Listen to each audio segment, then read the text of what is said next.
샬롬, 부활하신 그리스도 예수 안에서 하나님께서 풍성하게 베푸시는 은혜와 사랑과 능력과 지혜가 충만할 수 있기를 기도하고 축복합니다. 함께 읽고 묵상할 말씀은 고린도전서 4장 1절로부터 4절 말씀입니다. 제가 읽어봅니다. 사람이 마땅히 우리를 그리스도의 일꾼이요 하나님의 비밀을 맡은 자로 여길지어다. 그리고 맡은 자들에게 구할 것은 충성이니라. 너희에게나 다른 사람에게나 판단받는 것이 내게는 매우 작은 일이라. 나도 나를 판단하지 아니하노니 내가 자책할 아무것도 깨닫지 못하나 이로 말미암아 의롭다함을 얻지 못하노라. 다만 나를 판단하실 이는 주시니라. 아멘. 저는 오늘 이 본문을 통하여서 복음 안에서 발견한 참된 자유, 즉 새로운 자기 이해에 대해서 생각해 보고자 합니다. 그리스도인들은 예수님이 주시는 자유를 얻은 사람들입니다. 예수님이 주시는 자유는 우리가 새로운 존재가 되었음을 의미합니다. 이는 우리가 과거의 모든 상태에서 벗어나 새로운 모습으로 살아갈 수 있다는 것을 뜻합니다. 예수님이 주시는 자유 안에서 우리는 능력의 영이신 성령의 도움으로 이전에 우리를 억압했던 모든 것들, 즉 질병, 가난, 차별, 폭력, 소외, 그리고 죄와 인간의 본성의 한계로부터 벗어나 새로운 삶을 살아갈 수 있다는 것입니다. 이것이 예수로 인하여 새롭게 출애굽한 그리스도인들의 모습입니다. 그러나 그리스도인들은 언제든지 과거의 모습으로 돌아갈 위험이 항상 존재하고 있음을 기억해야 합니다.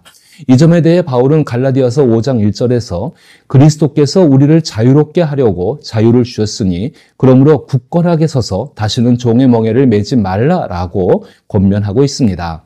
물론 이 구절의 의미는 자신들이 하나님 앞에서 새롭게 된 존재임을 유대교의 할례나 율법과 같은 종교적 방법으로 인정받으려 하지 말라는 것입니다. 그러나 종의 멍에라는 표현은 복음으로 새롭게 된 자신을 인간 본성의 상태에서 이해하라는 의미도 내포하고 있습니다. 그리스도인인 우리는 자유가 무엇인지 명확히 알기 위해서는 자신이 이전에 어떤 상태에 있었음을 알아야 한다는 것입니다. 이는 단순히 겉으로 드러난 불순종과 죄의 모습뿐만 아니라 그러한 상태를 초래한 이유를 깊이 생각하며 그리스도 예수로 인해 우리에게 주어진 것이 무엇인지를 기억하는 것입니다. 이를 통해 우리는 예수 그리스도의 십자가와 부활로 얻은 자유자의 삶에서 벗어나지 않고 더욱 풍성한 자유를 누리며 살아갈 수 있습니다.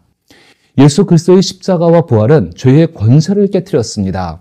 이 복음의 의미는 그리스도인이 더 이상 죄의 결과로서 사망의 노예가 아니라는 것입니다.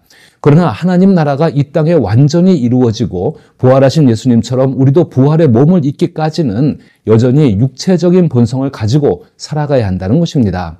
다시 말해 그리스도인들은 옛 자아의 상태인 공허함을 경험하게 되고 이로 인해 하나님 외에 다른 것으로 자신을 채우려는 영적 교만이 생겨난다는 것입니다.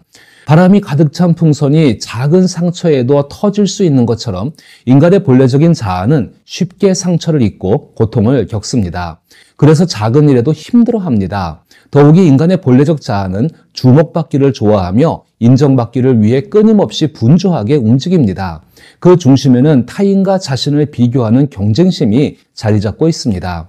이처럼 본성적인 인간의 상태는 공허하고 힘들며 분주할 뿐만 아니라 나약하기도 합니다. 그래서 매일매일 자존감과 자존심, 자신감이 넘치기도 하고 그렇지 못하기도 합니다. 바울에게도 본래적인 자아의 모습인 공허하고 힘들어하며 경쟁심에 휘둘리는 나약한 모습이 있었습니다. 그럼에도 불구하고 바울은 자신이 복음, 즉 예수 그리스도로 인해 어떤 존재가 되었는지를 명확히 알고 있었고 그 안에서 살아가고 있었던 것입니다. 오늘 본문에서 바울의 말을 다시 한번 읽어보시길 바랍니다. 사람이 마땅히 우리를 그리스도의 일꾼이요 하나님의 비밀을 맡은 자로 여길지어다. 그리고 맡은 자들에게 구할 것은 충성이니라. 너희에게나 다른 사람에게나 판단받는 것이 내게는 매우 작은 일이라.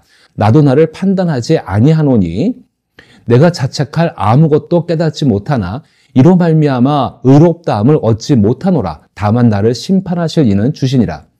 1절과 2절에서 바울은 고린도 교인들에게 자신이 그리스도의 일꾼임을 밝히며 그리스도의 일꾼으로서 수행해야 할 사명이 있음을 강조합니다.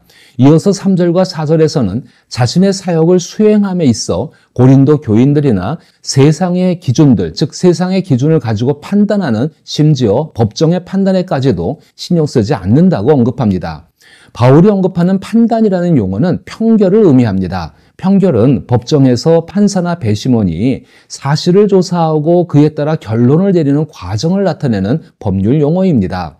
만약 평결이 긍정적으로 나올 경우 그 사람은 좋은 사람으로 인정받고 그렇지 않으면 좋지 않은 사람으로 평가됩니다. 다시 말해 바울이 말하는 판단은 사람들이 자신을 지지하고 인정해주는 여부와 관련이 있다는 것입니다. 그런데 바울은 좋은 판단을 받기 위해 애쓰지 않으며 고린도 교인들이 자신을 어떻게 생각하는지에 대해 신경 쓰지 않는다고 말하고 있습니다. 이는 바울의 정체성이 사람들의 평가에 따라 변하지 않음을 의미합니다. 즉 바울의 자존감, 자존심 그리고 자신감은 고린도 교인들의 평가에 의해 영향을 받지 않는다는 것입니다. 다시 말해 바울의 정체성은 고린도 교인들이나 세상 법정에 의해서 판단될 수 없다는 것입니다. 바울의 정체성은 타인이 자신을 어떻게 생각하는지와는 무관합니다. 더욱이 3절에서는 나도 나를 판단하지 않는다고 언급합니다. 이는 바울이 그리스도 예수의 십자가와 부활, 즉 복음을 통해 자신을 이해하는 새로운 관점을 가지고 있음을 나타냅니다.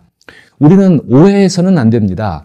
예수 그리스도를 통해 구원을 받은 그리스도인들은 하늘에 속한 사람으로 새로운 신분을 얻었지만 그렇다고 해서 다른 사람의 평가에 신경 쓰지 않아도 되는 천상천하 유아 독존의 존재로 살아간다는 의미는 결코 아닙니다. 그리스도인의 삶은 사람들과 조화롭게 공존하는 것을 목표로 하는 여정에 해당합니다. 그리스도인들이 복음을 통해 얻은 자유에 대한 깊은 오해 중 하나는 자신이 어떤 사람이 될지를 스스로 선택할 수 있다는 것입니다.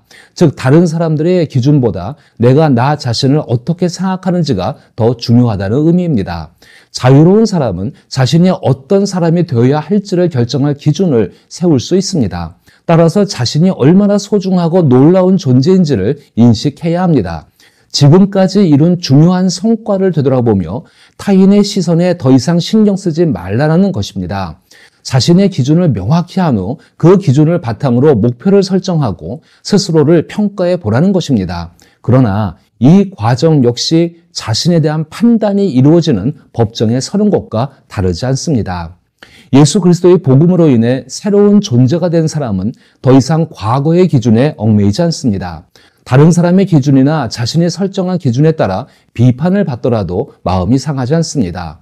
자신이 중요한 존재임을 확인하기 위해 타인을 찾거나 그런 생각을 품지 않습니다.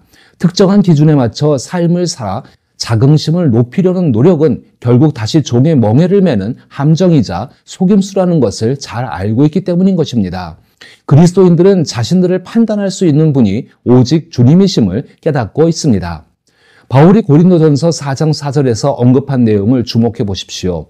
내가 자책할 아무것도 깨닫지 못하나 이로 말미암아 의롭다함을 얻지 못하노라. 다만 나를 심판하실 이는 주시니라. 바울은 자신이 어떻게 다른 사람들과 자신의 기준을 의식하지 않는 복된 자유에 이르게 되었는지를 설명하고 있습니다. 바울은 좋은 평결을 얻기 위해 다른 사람이나 심지어 자기 자신에 의존하지 않는다는 것입니다.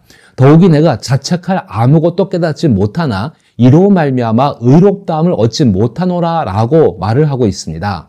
비록 자신의 양심에 꺼리낌이 없다 하더라도 그것이 곧 의로움을 의미하지 않는다는 점을 지적하고 있는 것입니다. 바울이 이러한 발언을 할 때 그는 모든 사람이 중요하게 여겨야 되는 최종 판결을 염두에 두고 있는 것입니다. 바울은 예수 그리스도의 복음이 주어지기 이전의 삶은 자신의 정체성을 형성하는 자존감, 자존심, 자신감을 얻기 위해 높든 낮든 간에 매일 법정에 서서 평결을 받는 것과 같다고 말을 하고 있는 것입니다. 매일 재판을 받고 있으며 어떤 날은 승리하는 듯한 기분을 느끼기도 하고 또 어떤 날은 패배한 듯한 기분을 느끼기도 한다는 것입니다. 그러나 바울은 우리 자신에 대한 재판이 이미 끝났다고 강조하고 있습니다. 재판은 이미 끝났으며 그 결과는 그리스도인들을 사랑하고 소중히 여기는 하나님의 판결입니다. 우리는 오직 예수 그리스도의 복음 안에서만 행위에 앞서 평결이 내려졌다는 사실을 깨달아야 합니다. 세상에서의 삶은 행위가 평결로 이어지는 반면 그리스도인들은 평결이 행위로 이어지는 삶을 살아갑니다. 이것은 매우 중요한 점입니다.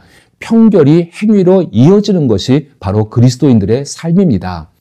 하나님께서 그리스도 예수에 대해 이는 내 사랑하는 아들이요 내 기뻐하는 자라고 십자가의 고난 이전에 말씀하신 것과 같다는 것입니다. 더욱이 로마서 8장 1절에서는 그러므로 이제 그리스도 예수 안에 있는 자에게는 결코 정죄함이 없다고 선언하고 있습니다. 이미 내려진 편결에 따라 행동할 때 그 삶은 자유롭고 복된 삶이 됩니다. 하나님의 편결이 이미 내려졌기 때문에 자신에 대한 편결을 듣기 위해 다시 법정에 갈 필요가 없다는 것입니다. 하나님께서 나를 사랑하시고 받아주셨기에 사람들에게 좋은 평판을 얻기 위해 애쓸 필요가 굳이 없다는 것입니다. 어떤 일을 하든 그 일을 할 수 있다는 것에 감사하며 그 일을 통해 사람들이 서로 돕고 협력할 수 있다는 점이 기쁘다는 것입니다. 선행을 하는 이유는 스스로를 더 나은 사람으로 느끼기 위해서가 아니라 그 자체가 즐거움이기 때문인 것입니다. 복음은 우리에게 이러한 자유를 선사합니다. 그리스도인들의 삶은 사람들과 조화롭게 공존하기 위한 여정이라고 말씀을 드렸습니다. 이 사회에서 우리는 타인의 시선과 기대를 피할 수 없습니다. 그래서 종종 내가 잘하고 있는 걸까라는 질문을 스스로에게 던지게 됩니다. 하지만 꼭 기억해야 할 점이 있습니다.